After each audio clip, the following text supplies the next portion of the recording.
S- Hello, friend. Welcome to Close Study Circle.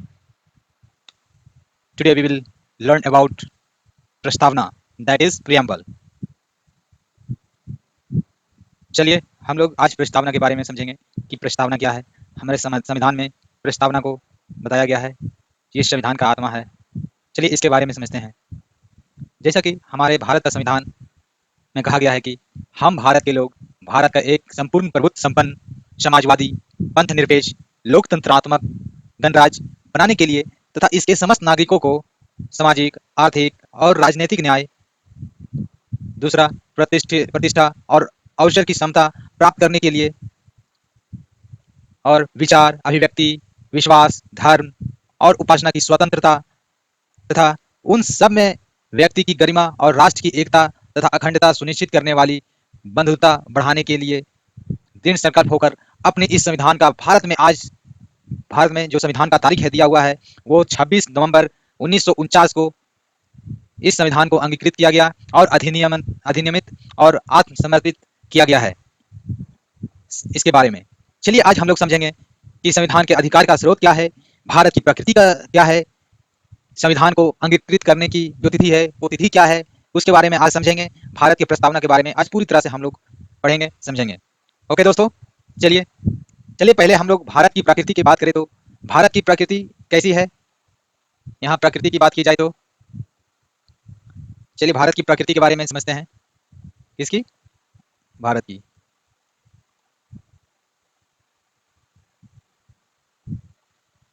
Bharat की प्रकृति में आता है संप्रभुता, लोकतांत्रिक, गणतंत्र कह सकते हैं हम लोग। ये सब भारत की ये प्रकृति है। और संप्रभुता का मतलब एक करके मैं आप लोग को समझाता हूँ। ये प्रकृति की बात की जाए तो ये आप लोग देख सकते हैं।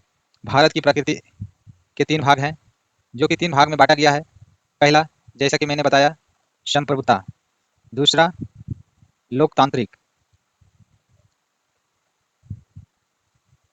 पहला क्या बताया दोस्तों? संप्रभुता, संप्रभु। दूसरा बताया मैंने लोकतांत्रिक।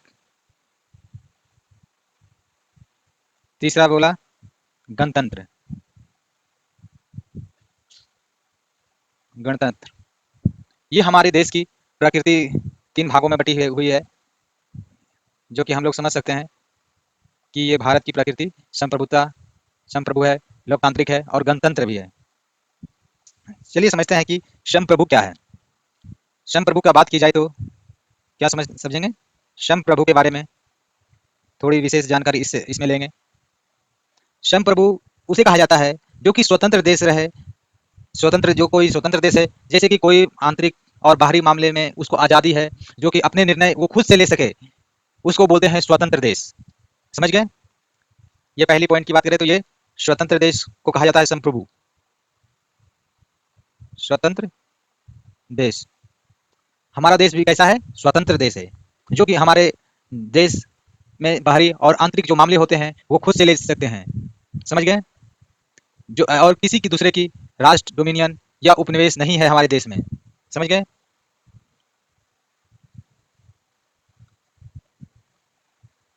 दूसरे राष्ट्र की दूसरे राष्ट्र की उपनिवेश नहीं है। तीसरी बात की जाए तो संयुक्त राष्ट्र होता है या राष्ट्रमंडल की जो सदस्यता होती है, सदस्यता का भारत की संप्रभुता पर कोई प्रभाव नहीं पड़ता है, उसे बोलते हैं संप्रभु। समझ गए? किसका प्रभाव नहीं पड़ता है दोस्तों? संयुक्त संयुक्त राष्ट्र या राष्ट्रमंडल की जो सदस्यता होता है, सदस्यता का भारत पर भारत की संप्रभुता पर कोई प्रभाव नहीं पड़ता है, उसे हम लोग बोलते हैं कि वह देश संप्रभु है। दूसरी बात की जाए तो लोकतांत्रिक की। लोकतांत्रिक जो कि अप्रत्यक्ष तरीके से जहां लोकतंत्र होता है उसे बोलते हैं लोकतांत्रिक। समझिए दोस्तों। चलिए लोकतांत्रिक के बारे में समझते हैं।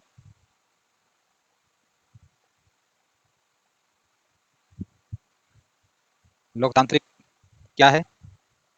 लोकतांत्रिक की बात की जाए तो ये अप्रत्यक्ष लोकतंत्र होता है। कैसा लोकतंत्र? अप्रत्यक्ष लोकतंत्र होता है। अप्रत्यक्ष लोकतंत्र मतलब आप लोग क्या समझते हैं? जिसका कि प्रतिनिधि संसदीय लोकतंत्र के द्वारा होता है। प्रतिनिधि किसके द्वारा?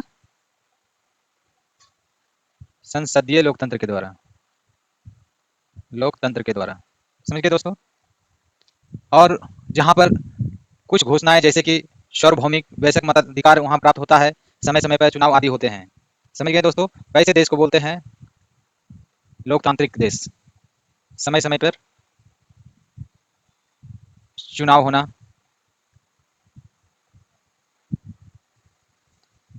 लोकतांत्रिक मतलब जहां पर राजनैतिक, सामाजिक, राजनैतिक प्लस सामाजिक और आर्थिक लोकतंत्र हो। आर्थिक लोकतंत्र हो, इसे देश को बोलते हैं लोकतांत्रिक। तीसरे की बात की जाए तो गणराज्य की। गणतंत्र मतलब गणतंत्र की, गणतंत्र से आप लोग क्या समझते हैं? लोकतांत्रिक राज्य व्यवस्था दो श्रेणियों में होती है गणतंत्र देशों में। दो श्रेणी में होती है। एक होती है राजशाही, राजशाही होती है। नहीं तो क्या होती है? गणतंत्र। राजशाही और गणतंत्र होती है। राजशाही का मतलब क्या समझते हैं? राजशाही मतलब होता है कि, एक सेकंड ये देखिए, राजशाही का बात की जाए तो राजशाही मतलब कह सकते हैं कि आप लोग यदि कोई राज्य का प्रमुख जैसे वंशानुगत अनुसार जो आते रहता है, जैसे राजा महाराजा के जो पुत्र पौत्र सब आते उनके वंश के ही राजा बनते थे, उस आधार पर बोलते थे उनको, बोला जाता था राजशाही। कैसा आधार? राज्य के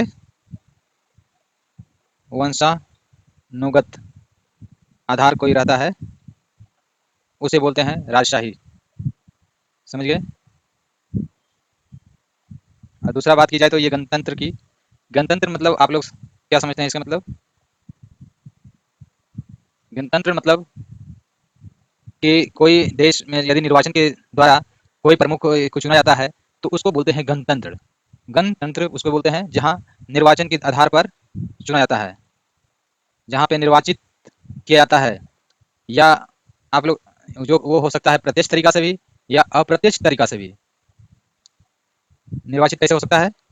प्रत्यक्ष हो सकता है या अप्रत्यक्ष रूप से हो सकता है।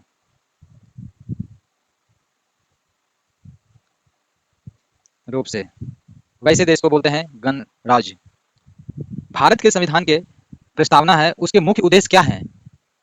अब चलिए भारत के संविधान की प्रस्तावना के मुख्य उद्देश्य के बारे में समझते हैं कि मुख्य उद्देश्य क्या क्या हमारे भारत के संविधान में दिए गए हैं। भारत के संविधान में तो न्याय तीन रूप से बताया गया है, और इनको इनका तीन रूप मतलब न्याय बताया गया है तीन रूप से। और इनका प्रस्तावना के मुख्य उद्देश्य निम्नलिखित हैं, जो कि पहला तो आप लोग जान ही बताए हैं कि जो कि न्याय है। दूसरा है स्वतंत्र, समानता और बंधुत्व। तीसरा है स्वतंत्रता। देन फोर्थ है समता। अब चलिए इसके एक एक करके समझते हैं कि उद्देश्य, भारत के संविधान के उद्देश्य क्या क्या हैं।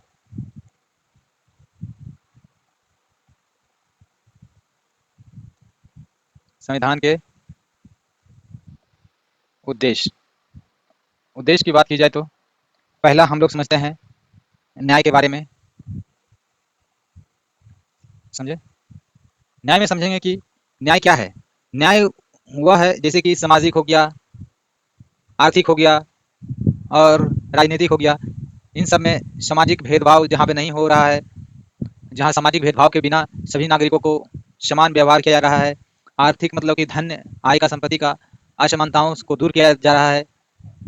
और राजनीतिक मतलब सभी नागरिकों को राजनीतिक अधिकार, सभी राजनीतिक कार्यकालों में समान पहुंच दिया जा रहा है। उसको हम लोग न्याय के रूप में जानते हैं। समझ गए? जिसमें हो गया सामाजिक, आर्थिक, राइट डाउन कर लीजिए, राजनीतिक। राजनीतिक, सामाजिक मतलब कि जाति धर्म के आधार पर बिना भेदभाव के समान व्यवहार, सभी लोगों का समान व्यवहार। आर्थिक की बात की जाए तो संपत्ति में असमानताओं को दूर करना।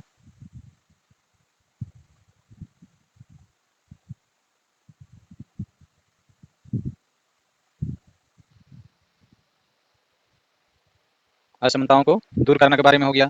राजनीतिक मतलब कि सभी राजनीतिक सभी समान पहुंच नागरिकों को समान पहुंच, समान अपनी बातें पहुंचाने का समान समान अधिकार मिल रहा है, उनको बोला जाता है राजनीतिक न्याय। अपनी बातों पहुंचाने का समान अधिकार, उनको बोला जाता है न्याय।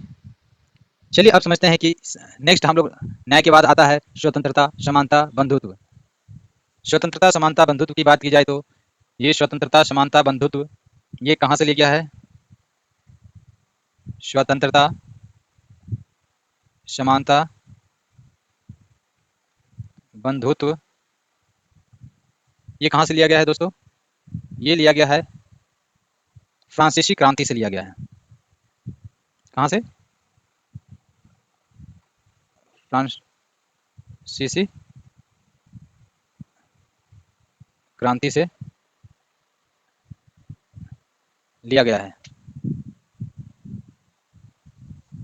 और ये यूनियन ऑफ ट्रिनिटी के द्वारा, मतलब त्रिमूर्ति में समान एक दूसरे से अलग नहीं किया जा सकता है। स्वतंत्रता, समानता और बंधुत्व को, इनको यूनियन ऑफ ट्रिनिटी भी कहा जाता है। क्या कहा जाता है? Union of Trinity. और इनको एक दूसरे से अलग नहीं किया जा सकता है। इनको एक दूसरे से अलग नहीं कर सकते हैं हम लोग, अलग नहीं किया जा सकता है।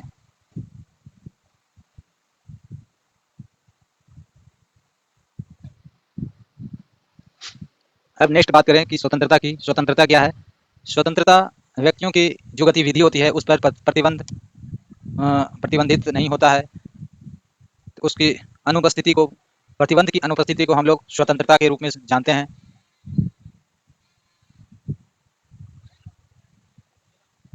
चलिए स्वतंत्रता के बारे में देखिए। स्वतंत्रता में ये आप लोग जानते हैं कि गतिविधियों पर प्रतिबंधित जो अनुपस्थिति होती है,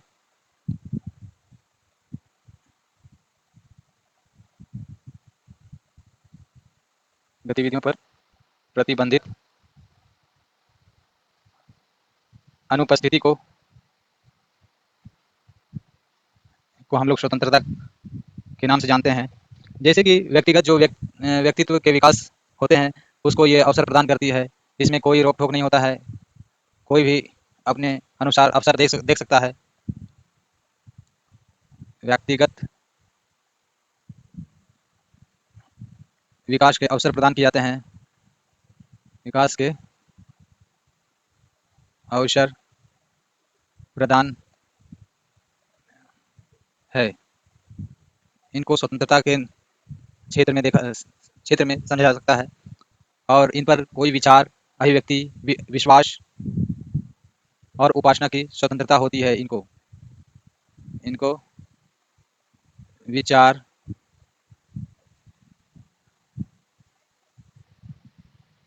विचार, विश्वास, अभिव्यक्ति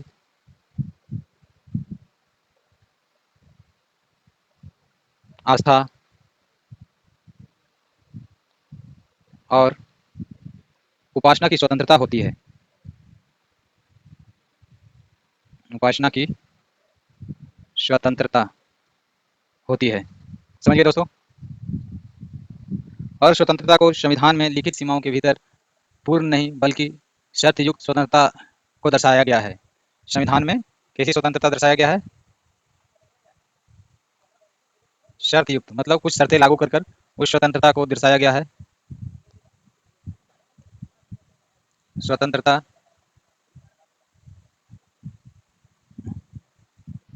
दर्शाया गया है। अब चलिए समझते हैं क्षमता के बारे में। अब देखिए, ये हम लोगों ने स्वतंत्रता पढ़ा था। उसके बाद अब समता में समझते हैं कि समता में क्या बताया गया है। समता में यही बताया गया है कि ये किसी भी कोई भी वर्ग हो, कोई भी जाति हो, ये इसके लिए विशेष अधिकार के लिए अनुपस्थिति होती है। उसको बारे में ये बताया है कि उसको विशेष अधिकार का मतलब ऐसा नहीं है कि रोक दिया जाएगा, जो अधिकार प्रदान किया गया है वो अधिकार दिया जाएगा। इसके बाद जैसे कोई भी विचार हो गया, कोई भी बिना भेदभाव के सभी व्यक्ति के लिए ये पर्याप्त अवसर का प्रावधान किया गया है। मतलब कि पर्याप्त अवसर का सबको दिया जाएगा, कोई भी बिना किसी भेदभाव के, बिना किसी और अंतर्भावना के। इसीलिए भारत की ओर से ये अवसरों का प्रावधान किया गया है। नेक्स्ट बात कही है कि स्थिति और अवसर की समानता की। जो भी स्थिति यदि पैदा होती है और अवसर जन्म लेते हैं, उनमें सबकी भागीदारी समान दी जाएगी। ऐसा नहीं है कि किसी को यदि वैकेंसी आई तो कोई एक पर्टिकुलर कास्ट को दी जाएगी, वो फिलअप कर सकता है, कोई नहीं कर सकता है, ऐसा नहीं है। वो सबको समान अवसर वो प्रदान करेगी सरकार। इसके बाद संविधान में यह लिखित सीमाओं के भीतर कई शर्त के रहित कुछ क्षमता की बात की गई है, जिसमें कि कुछ शर्तें लागू होती है और उस शर्तों को लागू करके कुछ निम्नलिखित लिखित सीमाएं बनाई गई है। समता के आयाम के बारे में बताया गया है अब कि इनमें इनके समता के 3 आयाम बताए गए हैं, जिसमें कि पहला आयाम बताया है नागरिक का। नागरिक के मूल अधिकार जो हैं उनके बारे में बात कही गई है, जो कि अनुच्छेद कितना से 14 से लेकर 18 के अंतर्गत आते हैं। दूसरा आयाम की बात की गई है राजनीतिक आयाम, जो कि अनुच्छेद 325 से 326 के और 325 और 326 के अंतर्गत ये दोनों आते हैं। और आर्थिक की बात की जाए तो ये राज्य की कोई भी नीति के निर्देशक तत्वों का बारे में दर्शाता है। जो राज्य के नीति निर्देशक तत्व हैं उसके बारे में इसका वर्णन कहाँ किया गया है? ये अनुच्छेद 39 में किया गया है। समझे? ये 300 राजनीतिक की बात की जाए तो ये 325 और 326 है। चलिए समझते हैं कि 325 में क्या बात कही गई है। 325 में ये बात कही है कि किसी भी व्यक्ति को धर्म हो या मूल हो या जाति हो या लिंग के आधार पर मतदाता सूची में शामिल किए जाने के लिए अपात्र घोषित नहीं किया जाएगा। मतलब कोई भी लिंग, जाति, मूलवंश या किसी धर्म या किसी चीज़ का उससे इस सारी चीज़ों से उनको रोका नहीं जा सकता है मतदान करने के लिए। समझ गए? अनुच्छेद 325 में यही बात कही गई है। और 326 में ये बात कही है कि लोकसभा हो गया और राज्य विधानसभा हो गया, इन दोनों के जब चुनाव होंगे वो चुनाव वयस्क मताधिकार के आधार पर ही होंगे। समझ गए? किसके आधार पे? वयस्क मताधिकार के आधार पर। समझ गए? यही 326 में अनुच्छेद 26 में बताया गया है। इसके बाद चलिए अब आता है नंबर बंधुत्व का। बंधुत्व में देखा जाए तो ये देखिए, बंधुत्व ये भाईचारे की भावना को दर्शाते हैं। ये भाईचारे की भावना को दर्शाते हैं। समझ गए? और इनकी जो घोषणाएं होती है ये एकल नागरिकता की होती है, मूल कर्तव्य के रूप में आपसी सद्भाव की होती है, और इनकी जो भी घोषणाएं होती है भाईचारे को बढ़ावा देने के लिए ही ज़्यादातर ये की जाती है। समझ गए? ये देखिए एडिट हो गया थोड़ा, क्या था? एकल नागरिकता यहाँ था। एकल नागरिकता की बात यहाँ की गई है। किसके लिए की जाती है? ये भाईचारे की बढ़ावा देने के लिए की जाती है। और व्यक्ति की गरिमा की बात की जाए तो ये व्यक्ति की गरिमा हो गया, और राष्ट्र की जो एकता है उसको, और अखंडता की बात की जाए तो ये तीनों को सुनिश्चित ये करते हैं बंधुत्व। समझ गए? ये व्यक्ति की गरिमा को सुनिश्चित करते हैं, राष्ट्र की एकता को सुनिश्चित करते हैं, और अखंडता की को सुनिश्चित करते हैं। समझ गए? इसके बाद देखिए हम लोग समझते हैं कि क्या प्रस्तावना संविधान का भाग है या नहीं है? ये प्रस्तावना संविधान के अंतर्गत आता है या उससे बाहर आता है? चलिए ये देखिए। तो संविधान तो ये तो संविधान के अंतर्गत आता है, प्रस्तावना संविधान का भाग है, लेकिन इसमें कुछ बशर्तें शर्त लागू है, जो कि इसमें बताया गया है कि यह विधायिका के लिए शक्ति का स्रोत या उसकी शक्तियों पर प्रतिबंध नहीं लगा सकता है। समझ गए? उनकी शक्तियों पर प्रतिबंध नहीं है और इसके लिए न्यायालय में दावा नहीं किया जा सकता है। वो न्यायालय में इसके प्रति नहीं जा सकते हैं। समझ गए? इसीलिए इसे गैर परिवर्तनीय के रूप में रखा गया है। इसका परिवर्तन नहीं किया जा सकता है। समझ गए आप लोग? चलिए हम कुछ वाद के आधार पर समझते हैं कि इसका कुछ तो आधार बना होगा कि क्यों नहीं परिवर्तन किया जा सकता है। किस वाद में कहा गया है कि ये भाग है या नहीं है। पहला वाद है, पहला केस हुआ था 1960 में, जो कि बेरूबाड़ी संघवाद हुआ था और इसमें बात कही गई थी, उच्च न्यायालय ने बोला था कि प्रस्तावना संविधान का भाग नहीं है। लेकिन फिर केशवानंदा भारती वाद होता है 1973 में, उस समय बोला जाता है, उच्च न्यायालय अपना जवाब देते हैं कि प्रस्तावना संविधान का भाग है। समझ गए? फिर इसके बाद और एक वाद होता है जो कि LIC ऑफ इंडिया का वाद, जो 1995 ईस्वी में होता है। इस वाद में कहा जाता है, इस वाद में भी सेम कहा जाता है केशवानंदा भारती वाद की जैसा कि प्रस्तावना संविधान का भाग है। समझ गए? ये सारे हम लोग को दर्शाते हैं कि प्रस्तावना संविधान का भाग है, लेकिन कुछ शर्तें जो मैंने बताया वो लागू होती है। समझ गए? अब चलिए समझते हैं नेक्स्ट कि क्या प्रस्तावना प्रस्तावना या उद्देशिका जो है उसमें संशोधन कभी किया जा सकता है या नहीं किया जा सकता है, और पहले कभी किया गया है या नहीं किया गया है। समझे? तो चलिए नेक्स्ट बात की जाए तो संशोधन की। तो पहले तो संशोधन एक बार हुआ था और एक वाद भी हमारे लिए एग्जाम्पल है। एग्जाम्पल के रूप में हम लोग देख सकते हैं कि केशवानंदा भारती वाद हुआ था 1973 ईस्वी में। उस वाद में क्या निर्णय हुआ था? उस वाद में निर्णय हुआ था कि प्रस्तावना को अनुच्छेद 368 के तहत संशोधित किया जा सकता है। समझ गए? ये आप लोग साफ देख सकते हैं कि उस टाइम केशवानंदा भारती वाद में बोल दिया गया कि ये अनुच्छेद 368 के तहत संशोधन किया जा सकता है प्रस्तावना में, और लेकिन इसका मूल जो विशेषता है उसमें संशोधन नहीं कर सकते हैं कभी। समझ गए? उसमें कोई संशोधन नहीं होगा। ये शर्त के साथ ये संशोधन करने के प्रस्तावना को संशोधन करने के लिए लागू किया गया था। समझ गए? और संशोधन इसके बाद कब हुआ था ये देखते हैं। ये पहला संशोधन हुआ था हमारा 42वां संविधान संशोधन। ये 1976 ईस्वी में हुआ था हमारा संशोधन हमारे प्रस्तावना में। चलिए समझते हैं कि 42वें संविधान संशोधन के द्वारा क्या-क्या शब्द जो उसमें जोड़े गए थे। उसमें संशोधन ये हुआ कि समाजवादी शब्द को जोड़ा गया। उसमें समाजवादी शब्द का मतलब क्या है? समाजवादी का मतलब है कि लोकतांत्रिक समाजवाद। लोकतांत्रिक समाजवाद मतलब कि सार्वजनिक और जो निजी क्षेत्र हैं वह सह-अस्तित्व हैं। मतलब कि वो मिश्रित अर्थव्यवस्था के अंतर्गत ये आते हैं। समझ गए? कैसी है? मिश्रित अर्थव्यवस्था है। दूसरी बात की जाए तो ये समाजवाद में ये बोला गया है कि साम्यवादी समाजवाद जो कि निजी संपत्ति का उन्मूलन और तथा उत्पादन और वितरण के सभी साधनों का राष्ट्रीयकरण नहीं होगा। समझ गए? कोई निजी संपत्ति है तो ऐसा नहीं है कि वो राष्ट्र को चला जाएगा। इसमें ये बात बताया गया है। समाजवादी में गांधीवादी समाजवाद की ओर से भारी झुकाव को दर्शाता है। इसके झुकाव के साथ साथ मार्क्सवाद जो है, ये दोनों गांधीवाद और मार्क्सवाद का मिश्रण हम लोग कह सकते हैं समाजवाद। समझ सके? गांधीवादी समाजवाद की ओर से भारी झुकाव को दर्शाते हुए दोनों को मिश्रण के रूप में दर्शा दिया है हमारे देश में। समझ गए? और राज्य की नीति निर्देशक तत्व समाजवादी अर्थ भी कहा जाता है इसको। किसको? राज्य के नीति निर्देशक तत्व को समाजवादी अर्थ भी कहा जाता है। अब चलिए समझते हैं ये पंथ निरपेक्ष के बारे में। पंथ निरपेक्ष की बात की जाए तो पंथ निरपेक्षता की सकारात्मक अवधारणा होती है। ये सभी धर्मों को राज्य से जो समान दर्जा दी जाती है और समर्थन दी जाती है, उस सब के लिए, सभी धर्मों के लिए ये बराबर दी जाती है। समझ गए? इसके बाद अखंडता की बात की जाए तो जो बंधुत्व की व्यापक व्याख्या हम लोगों ने पहले किया है, जो समझा है कि बंधुत्व के बारे में, उस बंधुत्व को प्रतिबंधित करने के लिए अखंडता को जोड़ा गया है। समझ गए? यह राष्ट्र की अभिन्न संरचना की भावना को बढ़ावा देता है। मतलब सबको एक साथ जोड़ते हैं इसमें बंधुत्व के रूप में, जिसमें विविध जाति के लोग आ जाते हैं, विविध वर्ग के लोग आते हैं, विविध मतलब कि विभिन्न वर्ग के लोग, विभिन्न जाति के लोग और अलग-अलग क्षेत्र से लोग आते हैं, अलग धर्म से, अलग-अलग भाषा के लोग, अलग लिंग के लोग, विचारधारा वाले बहुत सारे लोग शामिल इसके अंतर्गत अखंडता में होते हैं। इसका मतलब होता है अखंडता। समझ गए? अब चलिए समझते हैं कि नेक्स्ट की प्रस्तावना या उद्देशिका का महत्व ये क्यों है और कैसे है। समझे?